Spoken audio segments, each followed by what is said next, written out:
የሰላም ሚኒስቴር በተለያዩ ግጭቶች ሳቢያ ከቀያቸው የተፈናቀሉ ዜጎችን ወደ ነበሩበት ለመመለስ ፈተና እየገጠመኝ ነው ብለዋል።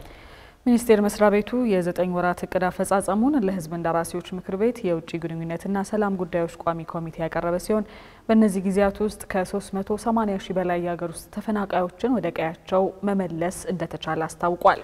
ይሁንና ቀሪ 1.9 ሚሊዮን ዜጎች አሁንም ተፈናቅለው እንደሚገኙ ጠቁሟል። ሀና አብደታ በጉዳዩ ላይ ተጨማሪ ዝርዝር ዘገባ አላት። የሕዝብ እንደራሴዎች ምክር ቤት የውጭ ግንኙነትና ሰላም ጉዳዮች ቋሚ ኮሚቴ የሰላም ሚኒስቴር የ9 ወራት እቅድ አፈጻጸም ላይ በዛሬው ዕለት ውይይት አካሂዷል።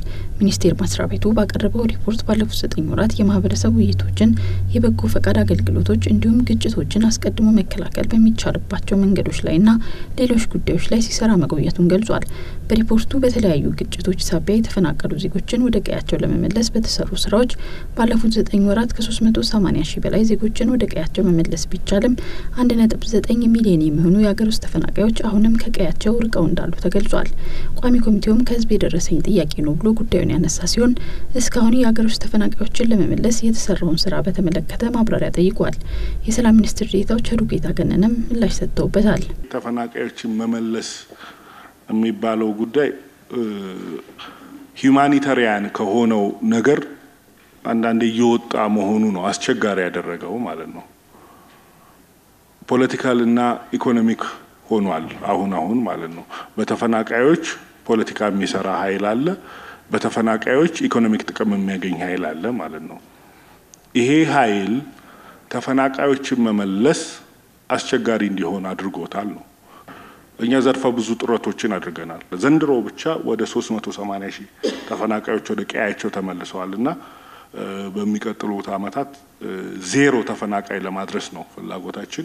በ9 ወራት ውስጥ 25 ሚሊዮን የሚሆኑ የህብረተሰብ ክፍሎችን ለማዋየት ታቅዶ 18 ሚሊዮን ሰዎችን ማዋየት እንደተቻለ የገለጸው ሚኒስቴር መስሪያ ቤቱ በተለያዩ ክልሎች ግጭቶችን ቀድሞ ለመከላከል በቴክኖሎጂ የታገዘ የመቆጣጠሪያ ክፍሎችን የማደራጀት ስራ እንደተሰራ ተናግሯል። ግጭትን ቀድሞ ለመከላከል 347 ጥቆማዎች ከማህበረሰቡ እንደተቀበለና ከዚህም ውስጥ ከአካባቢዎቹ አስተዳዳሪዎች ጋር በመነጋገር 250 የሚሆኑ ትናንሽ ግጭቶች ሳይከሰቱ መከላከል እንደተቻለ ገልጿል። ይህ ቢሆንም ከአስተዳደር ወሰን ጋር በተያያዘ ከህዝብ የሚነሱ ጥያቄዎች እንዳሉ ቋሚ ኮሚቴው ምሳሌ በመጥቀስ ጠይቆ ምላሽ ተሰጥቶበታል። ከአስተዳደር ወሰን ጋር የሚያያዝ ግጭቶችን በመፍታት በዜጎች መካከል ዘላቂ ሰላም ለመገንባት ምን እየተሰራ ነው የሚል የህዝብ ጥያቄ ተነስቷል። ለምሳሌ በማዕከላዊ ኢትዮጵያ ክልል የህዝብ መብትና የማንነት ጥያቄ መሰረት ያደረገ በሀዲያ ዞንና ጉራጌ ዞን መካከል ባሉ ቆሴን እና አካባቢው ቀበሌዎች የአስተዳደር ወሰን ግጭት እንዲፈታ ጥያቄ ቀርቧል። በተለያየ ጊዜም ለፌዴሬሽን ምክር ቤት ይቀርባል ተብሎ እስካሁን ሳይፈታ በመቆየቱ ችግር ነውና በክልል ውስጥ የሚከሰቱ ማንኛውም ግጭቶች ከክልሉ መንግስት አቅም በላይ ሲሆኑ ነው የፌዴራል መንግስት ኢንተርቬን የሚያደርገውና ግጭቱን የሚፈታው። በክልሉ መንግስት ኢንቪቴሽን ነው የሚፈታው ማለት ነው። ስለዚህ ክልሉ መንግስት በአሁኑ ሰዓት ከክልሉ መንግስት ጋር ኢንኮንታክት ነን። እኛ የሚደርሱን መረጃዎች እነሱ መፍታት እንዲችሉ እናሳውቃቸዋለንም እናነጋግራቸዋለንም። ስለዚህ በዚህ ባለው ሁኔታ ውስጥ የክልሉ መንግስት ከአቅሜ በላይ ነው አላለም። ሌሎችን ችግሮችንም እየፈታ ስለሆነ ማለት ነው። ግን እገዛ ሲጠይቅ ኤኒ ታይም ለማገዝ ዝግጁ ነን። ከኢመደበኛ አደረጃጀቶች ጋር በተያያዘም እንዲሁ ቋሚ ኮሚቴው ጥያቄ ያነሳ ሲሆን ሚኒስትር ዴኤታው ምላሽ ሰጥተውበታል። በተለያዩ ክልሎች የሚንቀሳቀሱ ኢመደበኛ ታጣቂ ኃይሎች የህዝቡን ሰላማዊ እንቅስቃሴ እያወኩ ነው። በአጠረ ጊዜ ውስጥ የተሰሩ ስራዎች ቢኖሩም በቀረው ስራዎች ላይ በአጠረ ጊዜ ውስጥ እነዚህን አካባቢዎች ከኢመደበኛ የታጠቀ ኃይል ጸርቶ አስተማማኝና ዘላቂ ሰላም ለመገንባት ምን እየተሰራ ነው? ግጭትም በሰላማዊ መንገድ የመፍታት ሂደቶች አሉ። በሰላማዊ በንግግር ከነዚህ ታጣቂ ኃይሎች ጋር ማለት ነው።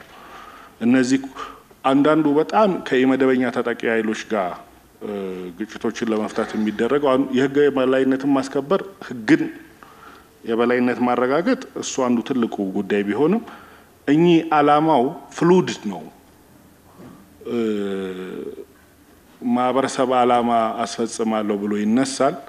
ቤዚካሊ ኢኮኖሚክ ፐርፐዝ ለማሳካት ይሆናል ማለት ነው። ዝርፊያው ምኑ ጥሩ የገቢ ምንጭ የማረግ አዝማሚያዎች እነዚህ ኃይላት ጋር ለመደራደር ከእንደገና ደግሞ አንድ ወጣት ደረጃጀት አለመኖሩ አስቸጋሪ ያደርገዋል። እነዚህና ሌሎች ጉዳዮች ላይ ውይይት ከተደረገ በኋላ የውጭ ግንኙነትና ሰላም ጉዳዮች ቋሚ ኮሚቴ ባስቀመጠው የማጠቃለያ አቅጣጫ ግጭትን ቀድሞ ለመከላከል የሚሰሩ ስራዎች ትኩረት እንዲሰጣቸው አሳስቧል። ግጭት መከላከልና መከታተያ ቴክኖሎጂው ለህዝብም ተደራሽ እንዲሆን በዚህ ዙሪያ የሚሰጡ የግንዛቤ